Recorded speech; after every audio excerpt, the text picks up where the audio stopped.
Market ಬದಿಯ ಪರಿಚಯದ salon ಅಂಗಡಿ ಪಕ್ಕ ಬೈಕ್ ನಿಲ್ಲಿಸಿ ಮಧು ಹೆಂಡತಿ ಕೊಟ್ಟ ಚೀಟಿಯನ್ನು ಕಿಸೆಯಿಂದ ಹೊರತೆಗೆದ. ಹಾಲು, ಸ್ವೀಟ್ಸ್, ಬಾಳೆಹಣ್ಣು, 3 ಬಗೆಯ ತರಕಾರಿ, ಟೊಮೆಟೊ, ಬ್ರೆಡ್ ಹಾಗೂ ಕೊನೆಯ ಐಟಂ 2 kg ಕೋಳಿ ಮಾಂಸ. ಕಡಿಮೆ ಪಕ್ಷ 3 ಅಂಗಡಿಗೆ ಭೇಟಿ ಕೊಡಬೇಕು. 10 ಗಂಟೆಗೆ ಇಂಡಿಯಾ-ಆಸ್ಟ್ರೇಲಿಯಾ 1 ಡೇ ಮ್ಯಾಚ್ ಇದೆ. ಅದರೊಳಗೆ ಮನೆ ಸೇರಬೇಕು. ಮಧು ಮತ್ತೊಮ್ಮೆ ಗಂಟೆ ನೋಡಿಕೊಂಡ. 9:30 ಗಂಟೆ. ಎಷ್ಟೇ ಅವಸರ ಪಟ್ಟರೂ 1 ಗಂಟೆಯಾದರೂ ಬೇಕು. ತೊಂದರೆ ಇಲ್ಲ, ಇವತ್ತು ಭಾನುವಾರ ತಾನೇ. ಆರಾಮವಾಗಿ ಮ್ಯಾಚ್ ನೋಡುತ್ತಾ ಮನೆಯಲ್ಲಿಯೇ ಬಿದ್ದುಕೊಂಡರಾಯಿತು. ಅಂಗಡಿಗಳಿಗೆ ಭೇಟಿ ನೀಡಿ ಪ್ರತಿ ಐಟಂ ಖರೀದಿಸಿದಂತೆ ಪಟ್ಟಿಯಲ್ಲಿ ಮಾರ್ಕ್ ಮಾಡಿಕೊಂಡ. ಯಾವುದೇ ಐಟಂ ಮರೆತು ಹೋಗದಂತೆ ಜಾಗ್ರತೆ ವಹಿಸಿದ.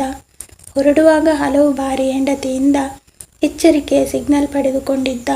ಪದೇ ಪದೇ ಅವಳ ಎದುರು ನಗೆಪಾಟಲಾಗುವುದು ಅವನಿಗೆ ಇಷ್ಟವಿರಲಿಲ್ಲ. ಮದುವೆಯಾಗಿ 1.5 ವರ್ಷ ಪೂರ್ತಿಯಾಗಿದೆ.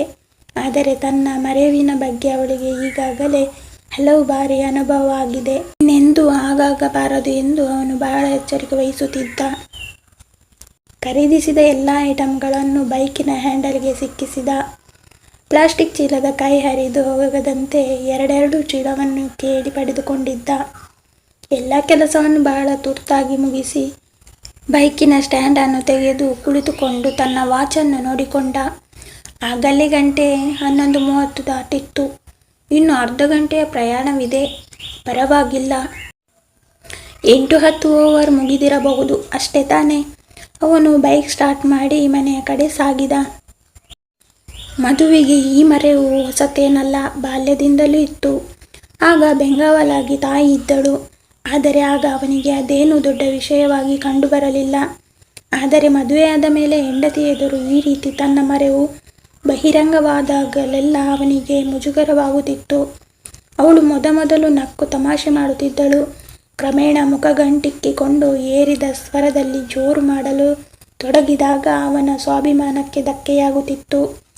ಮೊದಲ ಪ್ರಸಂಗ ನಡೆದದ್ದು ಸಿನಿಮಾ ಹಾಲ್ನಲ್ಲಿ. ಇಂಟರ್ವೆಲ್ನಲ್ಲಿ ಟಾಯ್ಲೆಟ್ಗೆ ಹೋದವನು ಅಲ್ಲಿಂದ ಸೀದಾ ಸ್ಟಾಲಿಗೆ ಬಂದು ಕಾಫಿ ಕುಡಿದು ಹೊರಬಂದು ಬೈಕ್ ಸ್ಟಾರ್ಟ್ ಮಾಡಿದಾಗಲೇ ಹೆಂಡತಿಯ ನೆನಪಾದದ್ದು. ಮತ್ತೆ ಹಿಂದೆ ಬಂದು ಕತ್ತಲಲ್ಲಿ ತಡಕಾಡಿ ಹೆಂಡತಿಯ ಪಕ್ಕದ ಸೀಟು ಹಿಡಿಯಬೇಕಾದರೆ ಸುಸ್ತು. ರಶ್ಮಿಗೆ ಇದೊಂದು ತಮಾಷೆಯಾಗಿ ಕಂಡರೂ ಬರುತ್ತಾ ಇದೊಂದು ಗುಣವಾಗದ ಕಾಯಿಲೆಯಾಗಿ ಕಂಡುಬಂತು. ಅವಳ ತಾಳ್ಮೆಯ ಕಟ್ಟೆ ಒಡೆಯತೊಡಗಿತು. ಅವಳು ಗಂಡನನ್ನು ಆಗಾಗ್ಗೆ ತರಾಟೆಗೆ ತೆಗೆಯತೊಡಗಿದಳು. ಇನ್ನೊಂದು ಪ್ರಸಂಗ ಒಂದು ದೊಡ್ಡ ರಾದಂತಕ್ಕೆ ಕಾರಣವಾಯಿತು. ಮದುವೆಯಾಗಿ 1 ವರ್ಷವಾಯಿತು. ಮದುವೆಯ ಆನಿವರ್ಸರಿಯ ಗುಂಗಿನಲ್ಲಿಲ್ಲದ್ದು ರಶ್ಮಿಗೆ ಗೊತ್ತಾಯಿತು. ತನ್ನ ಗಂಡ ಮದುವೆಯಾದ ತಾರೀಖನ್ನೇ ಮರೆತಿದ್ದಾನೆಂದು ಅವಳಿಗೆ ಸ್ಪಷ್ಟವಾಯಿತು. ಅವಳು ತನ್ನ ಗಂಡನಿಗೆ ಬುದ್ಧಿ ಕಲಿಸಲು ಆಲೋಚಿಸಿದಳು. ಗುಟ್ಟಾಗಿ ತನ್ನ ಮನೆಯವರನ್ನು ಮದುವೆಯ ಆನಿವರ್ಸರಿಗೆ ಮನೆಗೆ ಕರೆದಳು. ಮದುವೆಗೆ ತನ್ನ ಮನೆಗೆ ಏಕಾಏಕಿ ಹೆಂಡತಿಯ ಮನೆಯವರು ಬಂದದ್ದು ಆಶ್ಚರ್ಯವಾಯಿತು. ಮನೆಯಲ್ಲೂ ವಿಶೇಷ ಅಡುಗೆ ತಯಾರಾಗುತ್ತಿತ್ತು. ಏನೋ ವಿಶೇಷ ಇದೆ ಎಂದು ಗೊತ್ತಾದರೂ ಯಾವುದಕ್ಕೆ ಈ ಸಂಭ್ರಮ ಎಂದು ಮಾತ್ರ ತಿಳಿಯಲಿಲ್ಲ. ನಂತರ ವಿಷಯ ತಿಳಿಯಬೇಕಾದರೆ ಹೆಂಡತಿಯನ್ನು ಕಾಡಿ ಬೇಡಿ ತಿಳಿದುಕೊಳ್ಳಬೇಕಾಯಿತು. ರಶ್ಮಿಯು ತನ್ನ ಗಂಡನ ಮಾನ ಉಳಿಸಲು ಕೊನೆಯ ಕ್ಷಣದಲ್ಲಿ ಹೇಳಬೇಕಾಯಿತು. ಇಂತಹ ಹಲವು ಮರವು ಪ್ರಕರಣದಿಂದ ಮನೆಯ ನೆಮ್ಮದಿ ಹಾಳಾಗಿ ಮನೆಯಲ್ಲಿ ಯಾವಾಗಲೂ ಒಂದು ರೀತಿಯ ಬಿಗು ವಾತಾವರಣವೇ ಇರುತ್ತಿತ್ತು. ಮನೆಗೆ ತಲುಪಿದ ಮಧು ಬೈಕಿನಲ್ಲಿದ್ದ ಎಲ್ಲ ಸಾಮಾನುಗಳನ್ನು ವರಾಂಡದಲ್ಲಿಟ್ಟು ಟಿವಿ ಕಡೆಗೆ ಓಡಿದ. ಆದರೆ ಕರೆಂಟ್ ಕೈಕೊಟ್ಟಿತ್ತು. ಅವನಿಗೆ ನಿರಾಶೆಯಾಗಿ ಸೋಫಾದಲ್ಲಿ ಕುಳಿತು ಬಿಟ್ಟ. ಹೆಂಡತಿ ಬಂದೊಡನೆ ತನ್ನ ಚೀಟಿಯನ್ನು ಅವಳ ಕೈಗಿತ್ತ. ಚೀಟಿಯಂತೆ ಒಂದೊಂದೇ ಸಾಮಗ್ರಿಗಳನ್ನು ರಶ್ಮಿ ಪರಿಶೀಲಿಸಿದಳು. ಅವರ ಕೊನೆಯ ಐಟಂ ಕೋಳಿ ಮಾಂಸ ಮಾಯವಾಗಿತ್ತು. ಎಲ್ರಿ ಕೋಳಿ ಮಾಂಸ? ರಶ್ಮಿಯ ಪ್ರಶ್ನೆಗೆ ಅವನು ಉತ್ತರಿಸಲಿಲ್ಲ. ಸ್ವಲ್ಪ ಮೌನ. ಪುನಃ ಕರ್ಕಶ ಸ್ವರದಲ್ಲಿ ರಶ್ಮಿ ಕೇಳಿದಳು, ಎಲ್ರಿ ಕೋಳಿ? ಸರಿಯಾಗಿ ಹುಡುಕೆ, ಸರಿಯಾಗಿ ತೂಕ ಮಾಡಿಸಿದ್ದೀನಿ ಗೊತ್ತಾ? ಅವಳ ಉತ್ತರಕ್ಕೂ ಕಾಯದ ಅವನು ಫ್ರಿಡ್ಜ್ ಕಡೆ ಹೋದ, ಬಾಯಾರಿಕೆ ನೀಗಿಸಲು. ಆದರೆ ಚೀಲದಲ್ಲಿ ಕೋಳಿ ಮಾಂಸದ ಕಟ್ಟೇ ಇರಲಿಲ್ಲ. ರಶ್ಮಿ ಉಗ್ರಕಾಳಿಯಾದಳು. ಈಗ ಮಧು ನಿಜ ಸ್ಥಿತಿಗೆ ಬರಬೇಕಾಯಿತು. ಅವನು ಎಲ್ಲ ಪ್ಲಾಸ್ಟಿಕ್ ಕಟ್ಟುಗಳನ್ನು ನೋಡತೊಡಗಿದ. ಆದರೆ ಕೋಳಿ ಮಾಂಸದ ಚೀಲ ಇರಲಿಲ್ಲ. ನೀವು ಇಲ್ಲಿಂದ ಹೋದ ಮೇಲೆ ಎಲ್ಲೆಲ್ಲಿ ಹೋದಿರಿ ಎಂದು ನೆನಪಿಸಿಕೊಳ್ಳಿ. ನಾನು ಸರಿಯಾಗಿ ಹಣ ಪಾವತಿಸಿ ಕಟ್ಟು ತೆಗೆದುಕೊಂಡಿದ್ದೀನಿ. ಇನ್ನೊಮ್ಮೆ ಜ್ಞಾಪಿಸಿ. ಮಧು ತುಂಬ ನಿಧಾನವಾಗಿ ಬೆಳಿಗ್ಗೆ ನಡೆದ ಘಟನೆಯನ್ನು ಮರುಜ್ಞಾಪಿಸತೊಡಗಿದ. ಅವನು ಮೊದಲು ಹೋದದ್ದು ಕೋಳಿ ಅಂಗಡಿಗೆ, ಅಲ್ಲಿಂದ ತರಕಾರಿ ಅಂಗಡಿಗೆ, ಕೊನೆಯದಾಗಿ ಕಾಮತರ ಬೇಕರಿಗೆ. ಹೌದು, ತರಕಾರಿ ಅಂಗಡಿಯಲ್ಲಿ ಕೋಳಿ ಮಾಂಸದ ಚೀಲ ಕೆಳಗಿಟ್ಟು ತರಕಾರಿ ತುಂಬಿಸಿ ಸೀದಾ ಬೇಕರಿಗೆ ಬಂದದ್ದು ನೆನಪಾಯಿತು. ಹಾಗಾದರೆ ಕೋಳಿ ಮಾಂಸದ ಚೀಲ ತರಕಾರಿ ಅಂಗಡಿಯಲ್ಲಿಯೇ ಉಳಿಯಿತು. ಮಧು ಅಪರಾಧಿಯಂತೆ ತಲೆ ತಗ್ಗಿಸಿದ. ತಲೆ ಎತ್ತಿ ಹೆಂಡತಿಯ ಮುಖ ನೋಡಲು ಧೈರ್ಯ ಸಾಲಲಿಲ್ಲ. ಕರೆಂಟ್ ಬಂತಾದರೂ ಟಿವಿ ಆನ್ ಮಾಡಿ ಮ್ಯಾಚ್ ನೋಡಲು ಮನಸ್ಥೈರ್ಯ ಇರಲಿಲ್ಲ. ರಶ್ಮಿಯ ಮುಖದಲ್ಲಿ ಬೆಂಕಿಯಾಡುತ್ತಿತ್ತು. ಇನ್ನೇನು ನನ್ನ ಕರ್ಮ, ಹೋಗಿ ತೆಗೆದುಕೊಂಡು ಬನ್ನಿ. ಇನ್ನು ಲೇಟ್ ಆದರೆ ಅಲ್ಲಿ ಉಳಿಯುವುದು ಕಷ್ಟ. ಹೋಗಿ ಹೋಗಿ, ನಿಮ್ಮನ್ನು ಕಟ್ಟಿಕೊಂಡೇನಲ್ಲ, ನನ್ನ ಪ್ರಾಬ್ಲಮ್. ರವಿವಾರದ ಜೋಶ್ ಈಗಾಗಲೇ ಖಾಲಿಯಾಯಿತು. ಮಧು ಚಕಾರವೆತ್ತದೆ ಬೈಕ್ ಸ್ಟಾರ್ಟ್ ಮಾಡಿ ಹೊರಟು ಬಿಟ್ಟ. ಹಿಂದೆ ಮನೆಗೆ ಬಂದಾಗ ಮಧ್ಯಾಹ್ನವಾಗಿತ್ತು. ಇಂತಹ ಹಲವು ಪ್ರಕರಣಗಳು ವಾರಕ್ಕೆ ಒಂದಾದರೂ ನಡೆಯುತ್ತಲೇ ಇತ್ತು. ಮಧು ಎಷ್ಟೇ ಪ್ರಯತ್ನ ಪಟ್ಟರೂ, ಜಾಗ್ರತೆ ವಹಿಸಿದರೂ ಈ ಮರೆವಿನ ಗುಂಗಿನಿಂದ ಅವನಿಗೆ ಹೊರಬರಲಾಗಲಿಲ್ಲ. ಮಂಗಳೂರಿನಲ್ಲಿ ಆಗಾಗ್ಗೆ ನಡೆಯುವ ಸ್ಮರಣಶಕ್ತಿ ಸೆಮಿನಾರ್ಗೂ ಹೋಗಿ ಬಂದರೂ ಯಾವುದೇ ಪ್ರಯೋಜನವಾಗಲಿಲ್ಲ. ಆದರೆ ಮೊನ್ನೆ ನಡೆದ ಇನ್ನೊಂದು ಸಣ್ಣ ಮರೆವಿನ ಹಗರಣವು ಇಷ್ಟೊಂದು ದೊಡ್ಡ ರಾದಾಂತ ಆಗುತ್ತದೆ ಎಂದು ಅವನು ಭಾವಿಸಲಿಲ್ಲ. ಎಂದಿನಂತೆ ಮಧು ಈ ಭಾನುವಾರವೂ ಮನೆಯಿಂದ ಲಿಸ್ಟ್ ಪಡೆದುಕೊಂಡು ಮಾರ್ಕೆಟ್ಗೆ ಹೋದ. ರಶ್ಮಿ ತನ್ನ ಚಪ್ಪಲಿಯನ್ನು ರಿಪೇರಿಗೋಸ್ಕರ ಪ್ಯಾಕ್ ಮಾಡಿ ಚೀಲದಲ್ಲಿಟ್ಟು ಸ್ಪೆಷಲ್ ಆಗಿ ನೆನಪಿಸಿ ಕಳುಹಿಸಿದ್ದಳು. ಮಧು ಮೋಚಿ ಹತ್ತಿರ ಚಪ್ಪಲಿಯನ್ನು ಹೊಲಿಯಲು ಕೊಟ್ಟು ಮಾರ್ಕೆಟ್ಗೆ ಹೋಗಿ ಎಲ್ಲ ಸಾಮಗ್ರಿಗಳನ್ನು ಖರೀದಿಸಿ ಮನೆಗೆ ಬಂದ. ಲಿಸ್ಟ್ ಪರಿಶೀಲನೆಯಾಗಿ ಎಲ್ಲವೂ ಸರಿ ಇದೆ ಎಂದು ತಿಳಿದು ಹೆಂಡತಿಯ ಮುಖ ನೋಡಿ ಹೆಮ್ಮೆ ಪಟ್ಟುಕೊಂಡ. ಆದರೆ ರಶ್ಮಿ ಆತನನ್ನು ದುರುಗುಟ್ಟಿ ನೋಡುತ್ತಿದ್ದಾಗ ಏನೋ ಎಡವಟ್ಟಾಗಿದೆ ಎಂದು ತಿಳಿಯಿತು. ಆದರೆ ಏನು ತಪ್ಪಾಗಿದೆ ಎಂದು ಅವನ ಜ್ಞಾಪಕಕ್ಕೆ ಬರಲೇ ಇಲ್ಲ. ಎಷ್ಟೇ ತಲೆ ಕೆರೆದುಕೊಂಡರೂ ನೆನಪಾಗದು. ಪುನಃ ರಶ್ಮಿಯ ಮುಖ ನೋಡಲು ಧೈರ್ಯ ಸಾಲದೆ ಅವನು ಅಂಗಳದತ್ತ ನಡೆದ. ಅವನ ಹಿಂದೆ ದೌಡಾಯಿಸುತ್ತಾ ರಶ್ಮಿ ಬಂದಳು. ಎಲ್ರಿ ನನ್ನ ಚಪ್ಪಲಿ ಎಲ್ಲಿ? ಮೋಚಿ ಹತ್ತಿರ ಹೊಲಿಯಲು ಕೊಟ್ಟು ಬಂದವನು ಮತ್ತೆ ತಿರುಗಿ ಅಲ್ಲಿಗೆ ಹೋಗಲಿಲ್ಲ. ತಪ್ಪಿನ ಅರಿವಾದರೂ ರಣರಂಗವನ್ನು ತಪ್ಪಿಸಲು ಸಾಧ್ಯವಾಗಲಿಲ್ಲ. ಅದು ಮದುವೆಗೆ ಹಾಕುವ ಚಪ್ಪಲಿಯಾಗಿದ್ದು ನಾಳೆಯ ಮದುವೆಗೆ ಬೇರೆ ಒಳ್ಳೆಯ ಚಪ್ಪಲಿ ಇರಲಿಲ್ಲ. ಮಧು ಪುನಃ ಪೇಟೆಗೆ ಹೋಗಿ ಚಪ್ಪಲಿ ತಂದನಾದರೂ ರಶ್ಮಿಯ ಕೋಪ ಇಳಿಯಲಿಲ್ಲ. ರಾತ್ರಿ ಮಲಗುವಾಗಲಾದರೂ ಶಾಂತವಾಗಬಹುದೆಂದು ಮಧು ನಿರೀಕ್ಷಿಸಿದ್ದ. ಆದರೆ ಈ ಬಾರಿ ರಾತ್ರಿ ಬೆಳಗಾದರೂ ಕೋಪ ತಣಿಯಲಿಲ್ಲ. ಮರುದಿನ ಮದುವೆಗೆ ಒಬ್ಬಳೇ ಹೋದ ರಶ್ಮಿ ಅಲ್ಲಿಂದ ತನ್ನ ತಾಯಿ ಮನೆಗೆ ಹೋದವಳು ತಿರುಗಿ ಬರಲಿಲ್ಲ.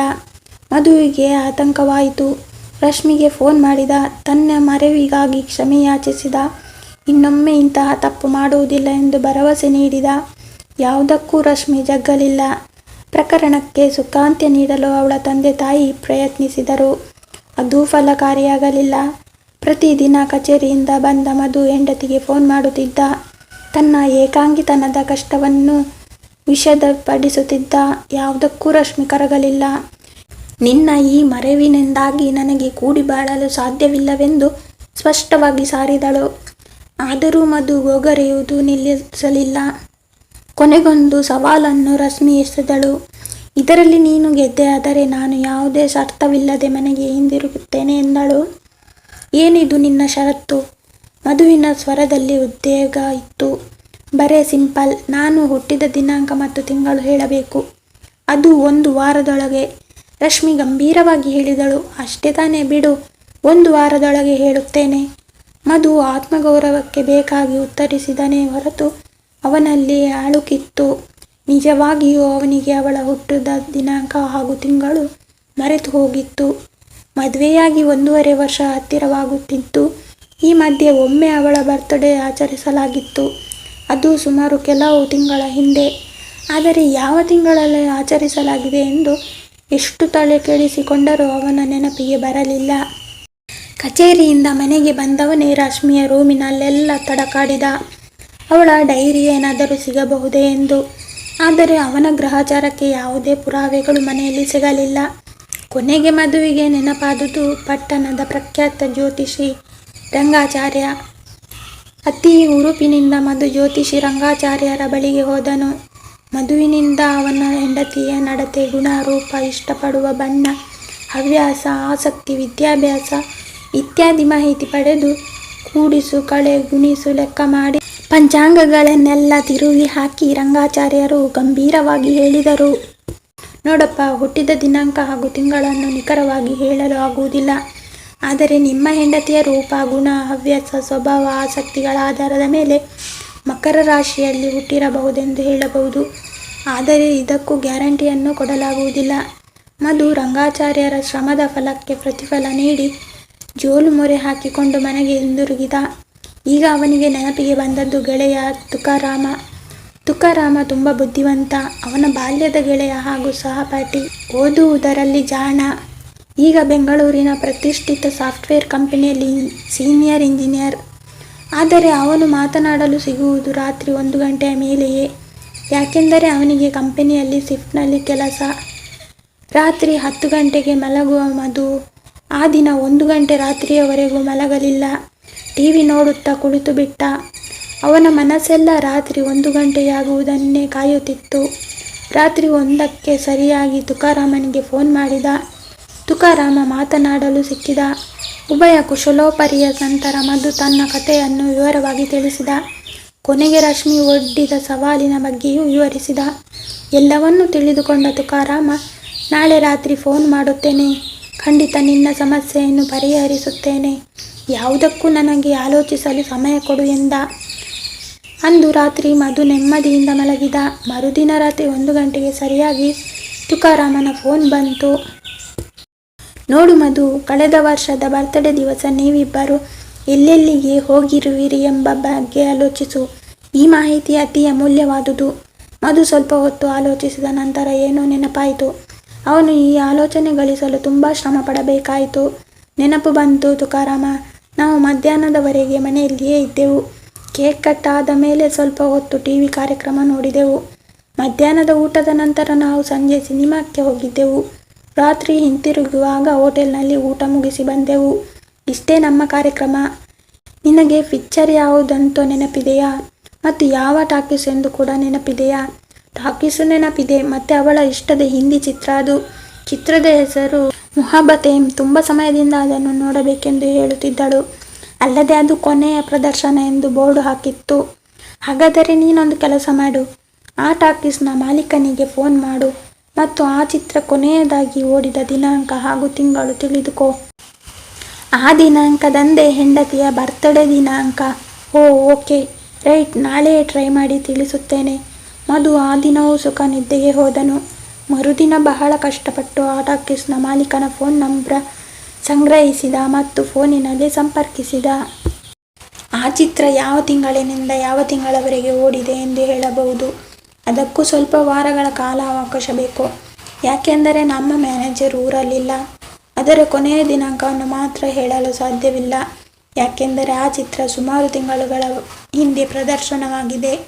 ಟಾಕೀಸ್ ಮಾಲೀಕ ಬಹಳ ಬೇಜವಾಬ್ದಾರಿಯಿಂದ ಮತ್ತು ನಿರಾಸಕ್ತಿಯಿಂದ ಉತ್ತರಿಸಿದ. ಮಧುವಿಗೆ ಅವನ ಉತ್ತರದಿಂದ ತೃಪ್ತಿಯಾಗಲಿಲ್ಲ. ಅವನಿಂದ ಹೆಚ್ಚಿನ ಮಾಹಿತಿ ಸಿಗುವುದು ಅಸಾಧ್ಯವೆಂದು ಗೊತ್ತಾಯಿತು. ಮರುದಿನ ಅವನು ತುಕಾರಾಮನಿಗೆ ವಿಷಯ ತಿಳಿಸಿದ. ಆ ಸಿನಿಮಾ ಮಾಲೀಕನನ್ನು ಬಿಟ್ಟು ಬಿಡು. ಮತ್ತೇನು ಮಾಡುವುದು ತುಕಾರಾಮ? ಈಗಾಗಲೇ 5 ದಿವಸ ದಾಟಿತು. ಇನ್ನು 2 ದಿವಸ ಇದೆ. ನೋಡು, ಕಳೆದ ವರ್ಷದ ಬರ್ತ್ಡೇಗೆ ರಾತ್ರಿ ಊಟ ಮಾಡಿದೆವು ಎಂದು ಹೇಳಿದೆಯಲ್ಲ, ಅಲ್ಲೇನು ನಡೆಯಿತು? ಮತ್ತೇನಾಯಿತು? ಸ್ವಲ್ಪ ನೆನಪು ಮಾಡಿ ಹೇಳು. ಏನಾದರೂ ಐಡಿಯಾ ಸಿಗಬಹುದು ಮಧು. ಮಣ್ಣು ಐಡಿಯಾ. ರಾತ್ರಿ ಊಟ ಮಾಡಿದೆವು, ಬಿಲ್ಲು ಕೊಟ್ಟೆವು, ಮನೆಗೆ ಬಂದು ಮಲಗಿದೆವು, ಅಷ್ಟೇ. ಮಧು ನಿರಾಸೆಯಿಂದ ಹೇಳಿದ. ಸ್ವಲ್ಪ ಹೊತ್ತು ಏನೋ ಆಲೋಚನೆಯಲ್ಲಿ ಬಿದ್ದ ಮಧು ಮತ್ತೇನೋ ನೆನಪಿಸಿಕೊಂಡ. ಅವನಿಗೆ ಆ ಘಟನೆ ನಡೆದದ್ದನ್ನು ನೆನೆಸಿಕೊಂಡು ನಗು ಬಂತು. ತುಕಾರಾಮ, ಅವತ್ತೊಂದು ಸಣ್ಣ ತಮಾಷೆ ನಡೆಯಿತು. ಏನು ಹೇಳು. ಸಂಜೆ ಸಿನಿಮಾ ನೋಡಿ ಹೊರ ಬಂದಾಗ ನಮಗೆ ಹಸಿವಾಗಿತ್ತು. ಹಾಗೆ ಒಳ್ಳೆಯ ಸ್ಟಾರ್ ಹೋಟೆಲಿಗೆ ಊಟಕ್ಕೆ ಹೋದೆವು. ರಶ್ಮಿ ನನ್ನೊಂದಿಗೆ ಮೊದಲ ಬರ್ತ್ಡೇ ಆಚರಿಸುವುದು ತಾನೆ. ಅವಳಿಗೂ ಖುಷಿಯಾಗಲಿ ಎಂದು ದುಬಾರಿ ಹೋಟೆಲ್ ಆರಿಸಿದ್ದೆ.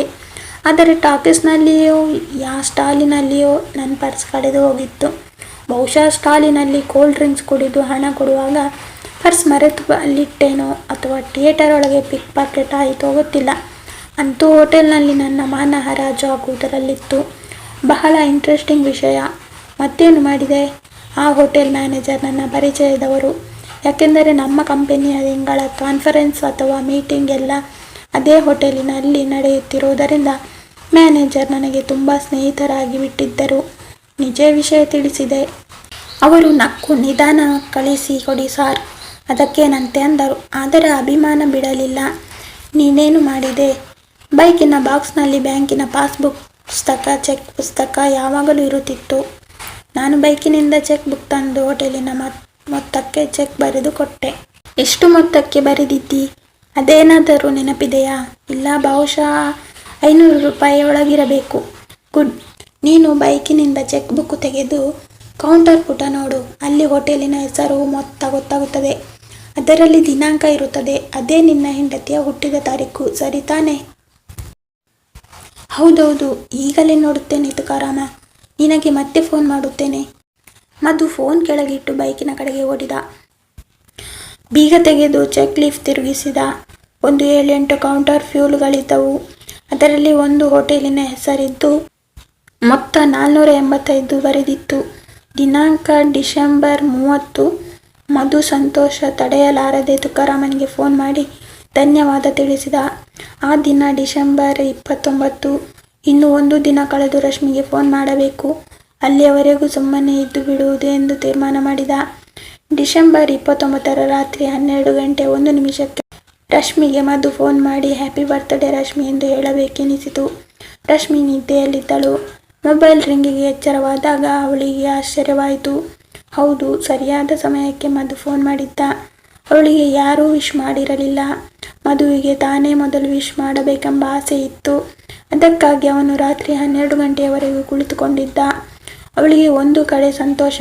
ತನ್ನ ಗಂಡ ನನ್ನ ಮೇಲೆ ಎಷ್ಟು ಪ್ರೀತಿ ಇಟ್ಟುಕೊಂಡಿದ್ದಾನೆ. ಅವನ ಪ್ರೀತಿಯ ಬಗ್ಗೆ ಅವಳಿಗೆ ಎಳ್ಳಷ್ಟು ಸಂಶಯವಿಲ್ಲ. ಅವನ ಮರೆವಿನ ಬಗ್ಗೆಯೇ ಅವಳಿಗೆ ಕೋಪ. ಥ್ಯಾಂಕ್ ಯು ಮಧು, ನೀನಿನ್ನೂ ಮಲಗಿಲ್ವಾ? ನನ್ನ ಹುಟ್ಟಿದ ದಿನಾಂಕ ಹೇಗೆ ಗೊತ್ತಾಯಿತು? ಅದೊಂದು ದೊಡ್ಡ ಕತೆ. ಮಧು ತಾನು ಒಂದು ವಾರ ಅನುಭವಿಸಿದ ಮಾನಸಿಕ ವೇದನೆ, ತುಮುಲ, ಉದ್ವೇಗ, ತನ್ನ ಮಿತ್ರ ತುಕಾರಾಮ ಮಾಡಿದ ಸಹಾಯ ಒಂದೊಂದನ್ನೇ ಎಳೆ ಎಳೆಯಾಗಿ ಬಿಡಿಸಿ ಹೇಳಿದ. ಎಷ್ಟು ಗಂಟೆ ಮಾತನಾಡಿದನೋ ಅವನಿಗೆ ಗೊತ್ತಾಗಲಿಲ್ಲ. ಅವನಿಗೆ ತಾನು ರಶ್ಮಿಯ ಹುಟ್ಟಿದ ದಿನಾಂಕ ಕಂಡು ಹಿಡಿದ ಸಂತೋಷ, ತನ್ನ ರಶ್ಮಿ ನನ್ನ ಮನೆಗೆ ಮರಳಿ ಬರುವ ಖುಷಿ, ಇದರಲ್ಲೇ ಎಲ್ಲ ನೋವನ್ನು ಮರೆತನು. ಅವನಿಗೆ ರಶ್ಮಿಯ ಯಾವ ತಪ್ಪು ಕಾಣಲಿಲ್ಲ. ಬದಲಾಗಿ ತಾನು ಪಟ್ಟ ಶ್ರಮದ ಬಗ್ಗೆ ಹೆಮ್ಮೆ. ಕೊನೆಗೆ ತಾನು ಬೆಳಿಗ್ಗೆ ಬಂದು ಕರ್ಕೊಂಡು ಹೋಗುವುದಾಗಿಯೂ ಭರವಸೆ ನೀಡಿದ. ರಶ್ಮಿಯ ಮನಸ್ಸು ಕರಗಿತು. ಅವಳಿಗೆ ಮಧುವಿನ ಗುಣನಡತೆಯ ಬಗ್ಗೆ ಸಂಶಯವಿರಲಿಲ್ಲ. ಆದರೆ ಆಗಾಗ್ಗೆ ಉಂಟಾಗುವ ಮರೆವಿನ ಬಗ್ಗೆ ಅವಳಿಗೆ ಕೋಪ. ರಶ್ಮಿ ಆಲೋಚಿಸತೊಡಗಿದಳು. ಒಂದು ಹೆಣ್ಣಿಗಾಗಲಿ ಒಂದು ಗಂಡಿಗಾಗಲಿ ಸರ್ವ ರೀತಿಯಲ್ಲಿ ಹೊಂದಾಣಿಕೆಯಾಗುವ ವರ ಅಥವಾ ವಧು ದೊರಕುವುದು ಕನಸಿನ ಮಾತು. 10 ಅಂಕಗಳಲ್ಲಿ 10 ಅಂಕವೂ ದೊರಕುವುದು ಸುಲಭವಲ್ಲ, ಹಾಗೂ ಸಾಧ್ಯವೂ ಇಲ್ಲ. ಮಧುವಿನಲ್ಲಿ ಏನು ಕಮ್ಮಿ ಇದೆ? ಅವನು ಕುಡುಕನಲ್ಲ, ವ್ಯಭಿಚಾರಿ ಅಲ್ಲ, ಜುಗಾರಿಕೋರ ಅಲ್ಲ, ಬೇಜವಾಬ್ದಾರಿ ಮನುಷ್ಯನಂತೂ ಅಲ್ಲ. ಮೇಲಾಗಿ ಸುರದ್ರೂಪಿ. ಅವನಿಗೆ ಪೂರ್ತಿ ಅಂಕ ಪಡೆಯಲು ಒಂದೇ ಒಂದು ಅಂಕದ ಕೊರತೆ ಇದೆ. ಅದೇ ಅವನ ಮರೆವು. ಆದರೆ ಈ ಎಲ್ಲ ಗುಣದೆದುರು ಅದು ನಗಣ್ಯ. ಪ್ರಪಂಚದಲ್ಲಿ ಎಂತೆಂತಹ ಗಂಡಸರಿದ್ದಾರೆ. ಸ್ವಾರ್ಥಿಗಳು, ಶ್ರೀಲಂಪಟರು, ಮೋಸಗಾರರು, ಕುಂಟರು, ಕುರುಡರು, ಕುಡುಕರು, ಹಲವು ಥರದ ಕಾಯಿಲೆ ಪೀಡಿತರು ಎಲ್ಲ ಇದ್ದಾರೆ. ಇವರೆಲ್ಲ ಮದುವೆಯಾಗಿ ಜೀವನ ಸಾಗಿಸುವುದಿಲ್ಲವೇ? ಇವರ ಎಲ್ಲ ದುರ್ಗುಣಗಳನ್ನು ಸಹಿಸಿಕೊಂಡು ಅವರನ್ನು ಸರಿದಾರಿಗೆ ತಂದು ಅವರ ಕಷ್ಟ ಸುಖಗಳಿಗೆ ಹೆಗಲು ಕೊಟ್ಟು ಜೀವನ ಸಾಗಿಸುವವರಿಲ್ಲವೇ? ಅಪಘಾತದಲ್ಲಿ ದೇಹದ ಭಾಗಗಳನ್ನು ಕಳಕೊಂಡರೂ ಒಬ್ಬರಿಗೊಬ್ಬರು ಆಸರೆಯಾಗಿ ಬದುಕುವುದಿಲ್ಲವೇ? ಗಂಡನ ಸಂಬಳ ಜೀವನ ಸಾಗಿಸಲು ಸಾಕಾಗುವುದಿಲ್ಲ ಎಂದು ತಿಳಿದಾಗ ಹೆಂಡತಿಯಾದವಳು ಉದ್ಯೋಗಕ್ಕೆ ಉಳಿಯುವುದಿಲ್ಲವೇ? ಗಂಡನ ವ್ಯಾಪಾರದಲ್ಲಿ ಜೊತೆಯಾಗಿ ಸಹಕರಿಸುವುದಿಲ್ಲವೇ? ತನ್ನ ಗಂಡನ ಒಂದು ಸಣ್ಣ ದೌರ್ಬಲ್ಯವನ್ನು ದೊಡ್ಡದು ಮಾಡಿಕೊಂಡು ಅವರಿಗೆ ಒಂದು ವಾರ ಮಾನಸಿಕ ಹಿಂಸೆ ಕೊಟ್ಟೆನಲ್ಲ, ನನಗೆ ಕ್ಷಮೆ ಇದೆಯೇ? ಏನು ರಶ್ಮಿ, ಯಾಕೆ ಮೌನವಾಗಿ ಬಿಟ್ಟೆ? ಇಲ್ಲ ರೀ, ತಪ್ಪು ನನ್ನದೇ, ನಾನು ದುಡುಕಿಬಿಟ್ಟೆ, ನನ್ನನ್ನು ಕ್ಷಮಿಸಿ. ಇಲ್ಲ ರಶ್ಮಿ, ತಪ್ಪು ನನ್ನದೇ, ನನ್ನ ಮರೆವು. ನೀವು ಮುಂದೆ ಹೇಳಬೇಡಿ. ನಿಮ್ಮ ಮರೆವಿಗೆ ನಾನು ನೆನಪಾಗಿ ಸದಾ ನಿಮ್ಮೊಂದಿಗಿರುತ್ತೇನೆ. ಖುಷಿ ತಾನೆ? ನೀವು ಇಲ್ಲಿಗೆ ಬರಬೇಡಿ. ನಾನಾಗಿಯೇ ನಿಮ್ಮ ಮನೆ ಬಿಟ್ಟು ಬಂದಿದ್ದೇನೆ. ನಾನಾಗಿಯೇ ನಾಳೆ ಬೆಳಿಗ್ಗೆ ಮನೆಗೆ ಹಿಂದೆ ಬರುತ್ತೇನೆ. ನಾಳೆ ಕಚೇರಿಗೆ ರಜೆ ಹಾಕಿ ಬರ್ತ್ಡೇ ಆಚರಿಸೋಣ. Okay, good night. Good night. ಬೆಳಿಗ್ಗೆ ಎದ್ದವಳೆ ರಶ್ಮಿ ಹೊರಡುವ ಸಿದ್ಧತೆ ಮಾಡಿದಳು. ಅವಳಿಗೆ ಒಂದು ನಮೂನೆಯ ಹೊಸ ಜೀವನ ಮಾಡುವಷ್ಟು ಸಂತೋಷ. ಎಷ್ಟು ಬೇಗ ಮಧುವನ್ನು ಸೇರುವೆನೋ ಎಂಬ ತವಕ. ರಾತ್ರಿ ಬೆಳಗಾಗುವುದರ ಒಳಗೆ ಮಗಳಲ್ಲಿ ಆದ ಬದಲಾವಣೆಯಿಂದ ತಂದೆ ತಾಯಿಗಳಿಗೂ ಸಂತೋಷವಾಯಿತು. ಬೆಟ್ಟದಂತಹ ಸಮಸ್ಯೆ ಮಂಜಿನಂತೆ ಕರಗಿ ಹೋಯಿತು. ರಶ್ಮಿ ತಂದೆ ತಾಯಿಯ ಅನುಮತಿ ಪಡೆದು ಮನೆಗೆ ಬಂದಳು. ಮನೆಗೆ ಬೀಗ ಹಾಕಿತ್ತು. ಮನೆಯಲ್ಲಿಯೇ ಇರುತ್ತೇನೆ ಎಂದವರು ಎಲ್ಲಿಗೆ ಹೋದರು ಎಂಬ ಆತಂಕ. ಅಲ್ಲಿ ಇಲ್ಲಿ ಹುಡುಕಾಡಿದರು. ಮಧುನ ಪತ್ತೆಯಾಗಲಿಲ್ಲ. ಕೊನೆಗೆ ಸುಸ್ತಾಗಿ ರಶ್ಮಿ ಫೋನ್ ಮಾಡಿದಳು. ಹಲೋ ಮಧು, ಎಲ್ಲಿದ್ದೀರಿ? ನಾನಿಲ್ಲಿ ಮನೆಯ ಹೊರಗೆ ನಿಮ್ಮನ್ನು ಕಾಯುತ್ತಾ ಇದ್ದೇನೆ. ಓ ಸಾರಿ ರಶ್ಮಿ, ನಾನು ರಜೆ ಹಾಕಿದ್ದು ಮರೆತು ಕಚೇರಿ ಕಡೆ ಹೋಗುತ್ತಾ ಇದ್ದೇನೆ. ಬೇಸರ ಪಡಬೇಡ, ಕೋಪ ಮಾಡಿಕೊಳ್ಳಬೇಡ. 5 ನಿಮಿಷದಲ್ಲಿ ಬಂದು ಬಿಟ್ಟೆ. ಅಲ್ಲೇ ಇರು, ಎಲ್ಲೂ ಹೋಗಬೇಡ. ರಶ್ಮಿ ಜೋರಾಗಿ ನಕ್ಕಳು. ಧನ್ಯವಾದಗಳು ಸ್ನೇಹಿತರೆ. ಈ ಕಥೆ ಇಷ್ಟ ಆಗಿದ್ದರೆ ಲೈಕ್ ಮಾಡಿ, ಶೇರ್ ಮಾಡಿ, ಸಬ್ಸ್ಕ್ರೈಬ್ ಮಾಡೋದನ್ನು ಮರಿಬೇಡಿ.